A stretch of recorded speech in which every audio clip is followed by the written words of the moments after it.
Hello student, स्वागत है आप सबका संस्कार इंग्लिश वर्ड चैनल पर।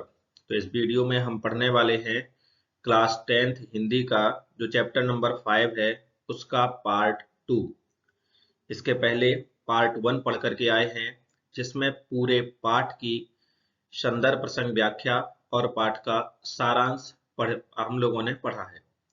अब इस वाली पार्ट में इस पाठ के क्वेश्चन आंसर और इस पाठ के जो लेखक है नागार्जुन, उनका पूरा जीवन परिचय और इस पाठ के सभी वस्तुनिष्ठ प्रश्न अर्थात ऑब्जेक्टिव क्वेश्चन जितने भी हैं और फिल इन दी ब्लैंक्स अर्थात जो खाली स्थान है, एक शब्द वाक्य में उत्तर है, ये सब अपन लोगों को इस वाले पार्ट में पढ़ना है। तो पहले मैं आपको बता दूं कि कौन कौन सी चीज पहले वाले पार्ट में अपन लोग पढ़ के आए हैं। ठीक है, चलिए। तो सबसे पहले ये पढ़ा था अपन लोगों ने यह दंतृत मुस्कान पाठ का सारांश। फिर उसके बाद ये फसल जो कविता थी इसका सारांश। फिर ये दंतृत मुस्कान का जो पहला पद्यांश है उसकी संदर्भ प्रसंग व्याख्या। ये फिर दूसरा पद्यांश, उसके बाद तीसरा पद्यांश, फिर चौथा, इसके बाद जो फसल आती है फसल कविता उसके भी दो पद्यांश थे, दोनों की संदर्भ प्रसंग व्याख्या अपन सब लोगों ने पढ़ ली थी। जिन भी बच्चों ने नहीं पढ़ी है फर्स्ट वाले पार्ट में देख लें और शुरुआत के अभी तक हम 4 चैप्टर पूरी तरीके से पढ़ा चुके हैं तो वो भी पढ़ लें। अब आज की जो वीडियो है वो यहां से शुरू होने वाली है। इसका क्वेश्चन, पहला क्वेश्चन है बच्चे की दंतृत मुस्कान का कवि के मन पर क्या प्रभाव पड़ता है। आपको बता दिया गया था दंतृत मुस्कान क्या होती है। ठीक है, जब बच्चे की दांत मतलब शुरुआत होती है दांत निकलने की, छोटे छोटे से दांत निकल रहे होते हैं और उस अवस्था में जब बच्चा हंसता है तो उसको कहा जाता है दंतुरित मुस्कान। ठीक है, तो बच्चे की दंतुरित मुस्कान का कवि के मन पर क्या प्रभाव पड़ता है, तो उत्तर है बच्चे की दंतुरित मुस्कान का कवि के मन पर गहरा प्रभाव पड़ता है। वे दांत निकलते बच्चे को मुस्कुराते हुए देख करके प्रसन्नता से भर जाते हैं। उन्हें लगता है कि बच्चे की मुस्कान इतनी जीवंत है कि वह मृत व्यक्ति में भी प्राण डाल सकती है। इस मुस्कान के प्रभाव से कठोर पत्थर तथा कांटेदार वनस्पतियां भी मुलायम एवं कोमल हो उठती हैं। क्लियर हुआ? ये है आंसर। एक बार फिर से ध्यान से सुने। बच्चे की दंतृत मुस्कान का कवि के मन पर क्या प्रभाव पड़ता है, तो इसका उत्तर है बच्चे की दंतृत मुस्कान का कवि के मन पर गहरा प्रभाव पड़ता है। दांत निकलते बच्चे को मुस्कुराते हुए देख करके कवि जो है वो प्रसन्नता से भर जाते हैं। उन्हें लगता है कि बच्चे की मुस्कान इतनी जीवंत है कि वह मृत व्यक्ति में भी प्राण डाल सकती है। ठीक है, वहां पढ़ा था ना अपन ने, मृतक में भी डाल देगी जान तुम्हारी है दंतृत मुस्कान। इस मुस्कान के प्रभाव से कठोर पत्थर तथा कांटेदार वनस्पतियां भी क्या होगी, मुलायम एवं कोमल हो उठती है। अगला वाला प्रश्न ज्यादा क्वेश्चन नहीं है, 5-6 क्वेश्चन है। ठीक है, चलिए दूसरा क्वेश्चन, बच्चे की मुस्कान और एक बड़े व्यक्ति की मुस्कान में क्या अंतर है। तो देखो, बच्चे की मुस्कान कहा जाए तो रियल मुस्कान होती है, यानी वास्तविक मुस्कान बच्चे की होती है, उसमें कोई भी बनावटीपन नहीं होता। लेकिन जो बड़ा व्यक्ति होता है उसकी मुस्कान में बनावटीपन होता है, यही इसका मुख्य अंतर है। समझ लीजिए, जो लिखा है वो तो अपन पढ़ेंगे ही, लेकिन इंपॉर्टेंट ये मतलब जो मेन अंतर है यानी मुख्य अंतर इसमें है, वो आप अगर इतना बस लिख के आ जाते हो कि बच्चे की मुस्कान में बनावटीपन नहीं होता और एक बड़े व्यक्ति की मुस्कान में बनावटीपन होता है, बस ये अगर आपने उत्तर लिख दिया तो आपको पूरे में से पूरे नंबर मिल जाएंगे। चलो आंसर देखते हैं। बच्चे की मुस्कान और एक बड़े व्यक्ति की मुस्कान में अनेक अंतर होते हैं। नंबर 1, बच्चे की मुस्कान सहज व स्वाभाविक होती है, जबकि बड़े व्यक्ति की मुस्कान में कुछ ना कुछ बनावटीपन अवश्य होता है। बच्चे की मुस्कान क्या होती है, स्वाभाविक, और जो बड़े व्यक्ति की मुस्कान होती है उसमें क्या होता है, बनावटीपन होता है। दूसरा पॉइंट, बच्चे की मुस्कान छल कपट से रहित होती है। क्या होती है, छल कपट से रहित होती है, मतलब बच्चे की मुस्कान में किसी भी प्रकार का कोई छल कपट नहीं होता, उसे अंदाजा ही नहीं होता, वो इस दुनिया से अपरिचित होता है तो उसको इन सब चीजों से ज्ञान नहीं होता। लेकिन जो बड़ा व्यक्ति होता है वो इस दुनिया को अच्छी तरीके से जान चुका होता है, तो वो क्या करता है, कोई ना कोई उसमें बनावट जरूर होती है। तो यहां पर है कि बच्चे की मुस्कान छल कपट से रहित होती है, किंतु बड़े व्यक्ति की मुस्कान में कोई ना कोई उद्देश्य छिपा रहता है। क्या होता है, कोई ना कोई उद्देश्य छिपा रहता है। तीसरा, बच्चे की मुस्कान बिना किसी स्वार्थ की होती, अर्थात निस्वार्थ होती है, कोई स्वार्थ नहीं होता, उसको तो मन में अच्छा लगा उसने हंस दिया। अब चाहे वहां पर दुख का माहौल हो चाहे सुख का माहौल हो, इससे उसको कोई प्रभाव नहीं पड़ता। परंतु बड़े व्यक्ति की मुस्कान में कोई ना कोई स्वार्थ भरा होता है। ठीक है, तो अगर कहा जाए तो डायरेक्ट तरीके से अगर आपको ये पूरा याद हो जाता है तो अच्छी बात है, और अगर नहीं होता है तो आप एक अंतर तो अच्छे से याद कर लीजिए, और वो क्या है कि बच्चे की मुस्कान में कोई भी बनावटीपन नहीं होता और एक बड़े व्यक्ति की मुस्कान में बनावटीपन होता है। बस खत्म, इतना लिख दोगे, आपको 2 में से 2 नंबर मिलने वाले हैं। ठीक है, चलो अब देखते हैं क्वेश्चन नंबर तीसरा। कवि के अनुसार फसल क्या है? पढ़ा था अपन लोगों ने फसल का, अगर आपने पहले वाले पार्ट में फसल का पद्यांश जो था 2 ठो थे, उसमें अगर आप लोगों ने उसकी संदर्भ संग व्याख्या पढ़ी होगी तो बड़ा आसान लगेगा ये आंसर।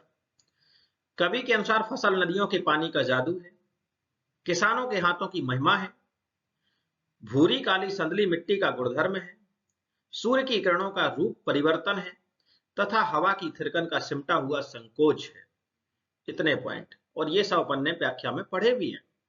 कवि के अनुसार जो फसल है वो नदियों के पानी का जादू है। नदियों का पानी का मतलब न जाने कितनी नदियों का पानी मिलकर के आता है। किसानों के हाथों की महिमा है, एक व्यक्ति फसल नहीं उगा सकता, ये मैंने आपको बताया था। फसल उगाने के लिए लाखों करोड़ों व्यक्तियों की हाथों का स्पर्श होता है। भूरी काली संदली मिट्टी का गुणधर्म है, मिट्टी के अंदर विभिन्न प्रकार के गुणधर्म पाए जाते हैं, उसी की वजह से फसल क्या होती है, उगती है। और तो और सूर्य की किरणों का रूप परिवर्तन है, बताया था वहां पे सूर्य की किरणों, क्योंकि सूरज के की किरणें हैं तभी पौधे क्या कर पाते हैं, भोजन बना पाते हैं प्रकाश संश्लेषण क्रिया के द्वारा, ये सब चीजें। तथा हवा की थिरकन का सिमटा हुआ संकोच है। क्लियर हुआ? इंपॉर्टेंट क्वेश्चन है। ठीक है, ये वाला ज्यादा इंपॉर्टेंट है तो इसमें टिक लगा लो। अच्छा लो, क्लियर। चलो चौथा क्वेश्चन, कविता में फसल उपजाने के लिए आवश्यक तत्वों की बात कही गई है, ये आवश्यक तत्व कौन कौन से? अभी जो हमने इसके पहले वाले आंसर में इकट्ठा लिख दिया वही स्टेप बाय स्टेप इसमें लिख दिया और कुछ नहीं। देखो, कविता में फसल उपजाने के लिए कई आवश्यक तत्वों की बात की गई जो निम्न है। नंबर 1, बहुत सी नदियों का जल, अभी बताया था, बहुत सी नदियों का जल, लाखों करोड़ों किसानों की मेहनत, हजारों प्रकार की मिट्टी का गुणधर्म, ठीक है, और सूर्य की किरणों का प्रकाश, लगातार बहने वाली हवा, बोला था ना। जो अभी मैंने इसके पहले वाले क्वेश्चन में जो 5-6 पॉइंट इकट्ठे लिख दिए थे, बस उनको अलग अलग करके लिख दिया, यही आवश्यक तत्व है। इसके अतिरिक्त सर्दी, गर्मी, वर्षा आदि अन्य प्राकृतिक पोषक तत्व फसल उगाने में सहायक हैं। पोषक के बाद तत्व लिखा है और पीछे कुछ नहीं लिखा है। ठीक है, परेशान होने लगते बच्चे, बोलते सर ये आप न जाने यहाँ पर कुछ लिखा रहता है पता नहीं चलता, तो मैं आपको यहाँ बता दूं, पोषक के बाद केवल वहां पर तत्व लिखा है। ठीक है, प्राकृतिक तथा पोषक तत्व फसल उगाने में सहयोग करते हैं। चौथा क्वेश्चन कंप्लीट हो गया। पांचवा क्वेश्चन, फसल को हाथों के स्पर्श की गरिमा और महिमा कहकर के कवि क्या व्यक्त करना चाहते हैं? तो फसल को हाथों के स्पर्श की गरिमा और महिमा कहकर के कवि किसानों की मेहनत के महत्व को प्रकट करना चाहते हैं। किसको प्रकट करना चाहते हैं? किसानों के हाथों की मेहनत को। पानी, मिट्टी, सूर्य का प्रकाश, हवा आदि सब कुछ हो, पानी भी हो, मिट्टी भी हो, सूर्य का प्रकाश हो, हवा हो, सब कुछ हो, ठीक है, लेकिन यदि किसान अर्थात श्रमिक नहीं है वहां पर, तो क्या फसल उगाई जा सकती है? बिल्कुल नहीं उगाई जा सकती। ठीक है, या फिर किसान मतलब मेहनत बस हो, मजदूर हो, व्यक्ति हो, लेकिन ये सब चीजें ना हो तो क्या फसल उगाई जा सकती? नहीं उगाई जा सकती ना। चलो, पानी, मिट्टी, सूर्य का प्रकाश आदि हवा सब कुछ हो, इनका उपयोग कर फसल उगाने वाले किसान का श्रम ना हो तो फसल होना संभव नहीं है। इसीलिए कवि फसल को हाथों के स्पर्श की गरिमा और महिमा कहते हैं। किसान ही खेत जोतता है, पानी लगाता है, निराई गुड़ाई करता है। वहां निराई लिखा है, सही लिखा है, ये ना सोचना, ठीक है। अगर आप निराई की जगह पे निदाई लिख दो तो भी सही है। निदाई गुड़ाई करता है, तब जाकर के जो फसल है वो फलीभूत होती है। अर्थात कहा जाए तो फसल जो है बिना किसान की मेहनत के संभव नहीं है। सब कुछ है लेकिन किसान की मेहनत नहीं है, किसानों के हाथों का स्पर्श नहीं है, तो जाकर के फसल को उपजाया नहीं जा सकता है। समझ में आ गया? तो प्रकृति के साथ साथ प्रकृति में जितनी भी चीजें हैं उनकी आवश्यकता तो है, लेकिन साथ ही साथ किसानों के हाथों का स्पर्श अर्थात किसानों की मेहनत भी बहुत जरूरी है। यदि किसान मेहनत नहीं करेगा, ठीक है, तो फसल उगने वाली नहीं है। क्लियर हो गया? तो ये कितने क्वेश्चन हो गए? 5। पूरे क्वेश्चन कंप्लीट, 5 ही क्वेश्चन है। सबसे ज्यादा इंपॉर्टेंट क्वेश्चन जो है वो मैंने टिक लगाया था फसल वाला, वो आप लोगों को पढ़ लेना अच्छे तरीके से, कई बार पेपर में आया है। अब देखो, इस पाठ के जो लेखक हैं अर्थात रचनाकार हैं वो कौन है? नागार्जुन। तो नागार्जुन जी के बारे में अपन पढ़ते हैं। तो नागार्जुन का जो जीवन परिचय है, नागार्जुन का जन्म बिहार के दरभंगा जिले के सतलखा गांव में हुआ है। ठीक है, कहां हुआ था? बिहार के, देखो, दरभंगा जिले में। कौन से जिले में? दरभंगा जिले में। गांव कौन सा है? सतलखा गांव। कब हुआ था? 1911। देखो एक बात बताएं, सन आप भूल जाओ चलेगा, सन अगर आपको भूल जाती है चलेगा, बट ये नाम याद रखे रहना। किस जिले में हुआ था भाई नागार्जुन का जन्म? दरभंगा जिले में। दरभंगा जिले के किस गांव में हुआ था? सतलखा गांव में। ठीक है, इनका मूल नाम क्या है? इनका मूल नाम है बैद्यनाथ मिश्र। ये पूछा गया है। कैसा पूछा गया ये भी सुन लो, किसका मूल नाम बैद्यनाथ मिश्र है? तो आप बताओगे नागार्जुन जी का। ठीक है, प्रारंभ में ये यात्री के नाम से लिखते थे। शुरुआत में जब नागार्जुन कविताएं लिखते थे तब वो अपना नाम नागार्जुन नहीं लिखते थे, अपना नाम बैद्यनाथ मिश्र नहीं लिखते थे, तब वो अपना नाम क्या लिखते थे? यात्री। क्या लिखते थे? यात्री। यानी प्रारंभ में यात्री के नाम से जाने जाते थे ये कवि। क्लियर हो गया? मूल नाम इनका क्या था? बैद्यनाथ मिश्र। लेकिन जब इन्होंने लिखना शुरू किया तब इनको यात्री के नाम से जाना जाता था। किस नाम से जाना जाता था? यात्री के नाम से। बात आ रही समझ में कि नहीं? चलिए, अच्छा तो ये बताओ, अब बात आती है कि चलो ठीक है, मान लिया सर ये यात्री के नाम से जाने जाते थे जब ये लिखते थे, इनका नाम मूल नाम बैद्यनाथ मिश्र था, तो ये बात समझ में नहीं आई कि इन्होंने नागार्जुन क्यों लिखना शुरू किया। इसको बताते हैं। ये गौतम बुद्ध के शिष्य बनने के बाद इन्होंने अपना नाम नागार्जुन रखा। किसके शिष्य बनने के बाद? गौतम बुद्ध के। ठीक है, इनके पिता का नाम गोकुल मिश्र था। पिताजी का नाम क्या था? गोकुल मिश्र। ठीक है, आई बात समझ में? नागार्जुन के पिताजी का नाम क्या था? गोकुल मिश्र। और माता का नाम था उमा देवी। माता का नाम क्या था? उमा देवी। बस इतने पॉइंट आपको याद रखने। पहला कि बिहार के किस जिले में हुआ था? दरभंगा। किस गांव में हुआ था? सतलखा में। मूल नाम क्या था? बैद्यनाथ मिश्र। ठीक है, और क्या बोलते हैं इनका, हाँ, यात्री के नाम से कौन लिखते थे? तो नागार्जुन। या किसे जाना जाता था? नागार्जुन को। इनके पिताजी का नाम गोकुल मिश्र और माताजी का नाम उमा देवी था। ये पॉइंट आप याद रखे रहना, विकल्प में पूछे जा सकते हैं। आगे बढ़ते हैं। रचनाएं। रचनाएं इनकी हैं युगधारा। अब यहां से कैसे पेपर में क्वेश्चन पूछे जाते हैं? पहली बात तो ये सब याद कर लेना, ऑब्जेक्टिव ऐसे पूछते हैं। युगधारा के रचनाकार कौन है? नागार्जुन। सतरंगे पंखों वाली किसकी रचना है? नागार्जुन। प्यासी पथराई आंखें किसकी रचना है? नागार्जुन। और भस्मांकुर किसकी रचना है? नागार्जुन।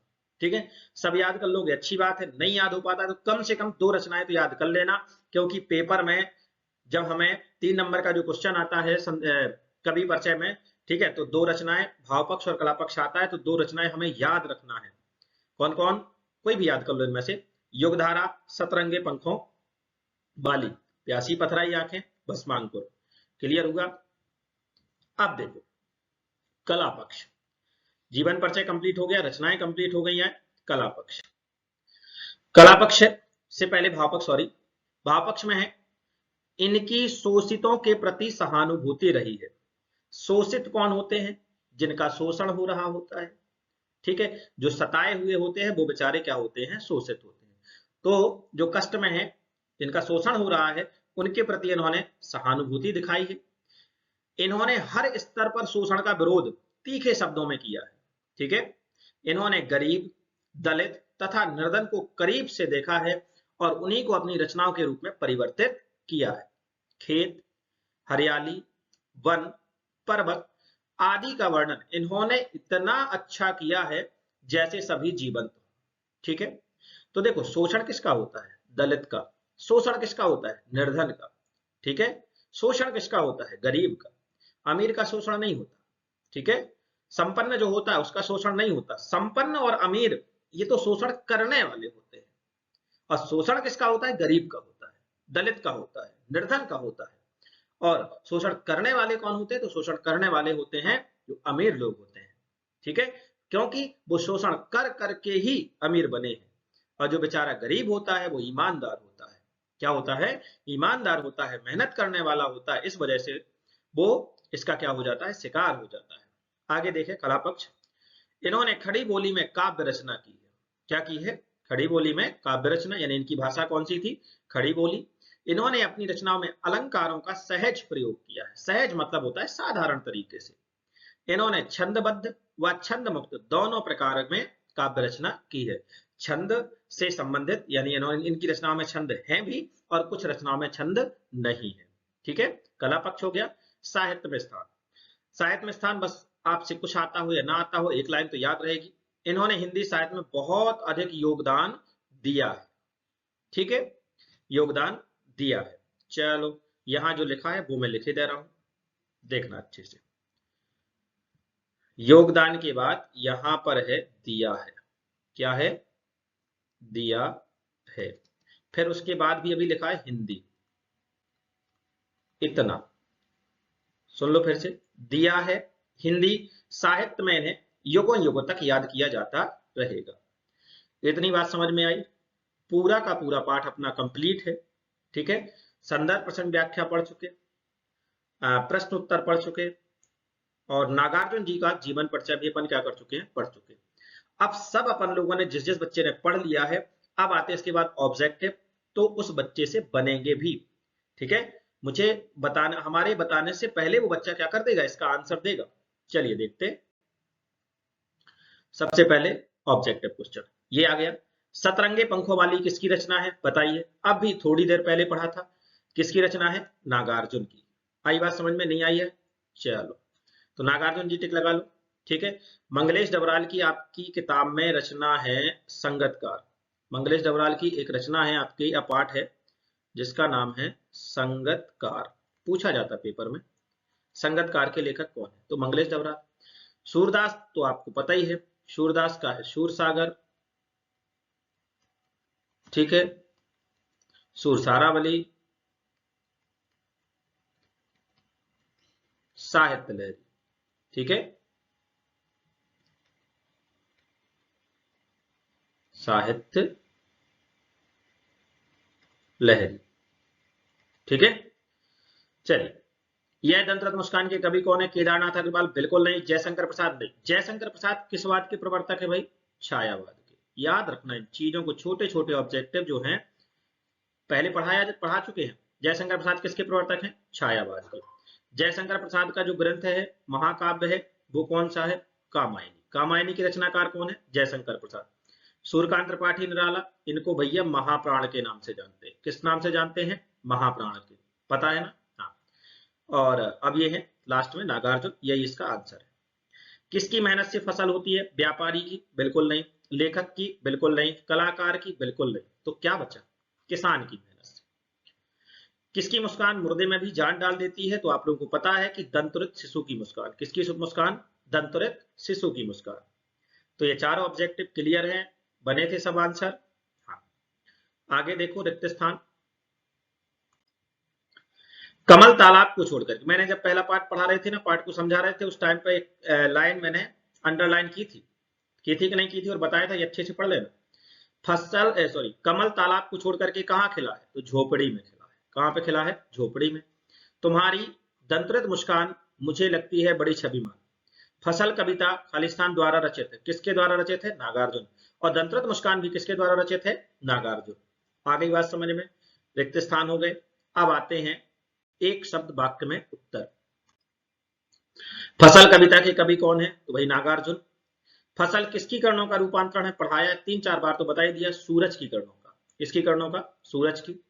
फसल किसके हाथों के स्पर्श की महिमा है? तो किसानों की। तो ये तीनों बन जाएंगे, नागार्जुन, सूरज और ये किसान। क्लियर हो गया? तो पूरे ऑब्जेक्टिव ये क्या होते हैं? अपने कंप्लीट होते हैं। इस प्रकार से अब हमारा पूरा का पूरा अब हो गया है पूरा चैप्टर कंप्लीट। सब चीजें अपन कवर कर चुके हैं दोनों पार्टों में। पहले पार्ट में अच्छे से डिटेल से पढ़ा, दूसरे में जो लिखने वाली चीजें वो आप लोगों को बता दी, प्रश्नोत्तर बता दिए, कवि परिचय बता दिया, सभी ऑब्जेक्टिव बता दिए। इसके बाद आएगा अपना छठवां चैप्टर। 5 चैप्टर कंप्लीट होते हैं और छठवें चैप्टर के बाद आपका पूरा का पूरा जो काव्यखंड था, काव्यखंड में 6 ही चैप्टर हैं, वो कंप्लीट हो जाएंगे। और उसके बाद 7वें चैप्टर से आपका जो गद्य खंड है वो वाला शुरू हो जाएगा। ठीक है, पढ़ते रहना है, मुस्कुराते रहना है। मिलते हैं नेक्स्ट वाले चैप्टर में। जय राम जी की।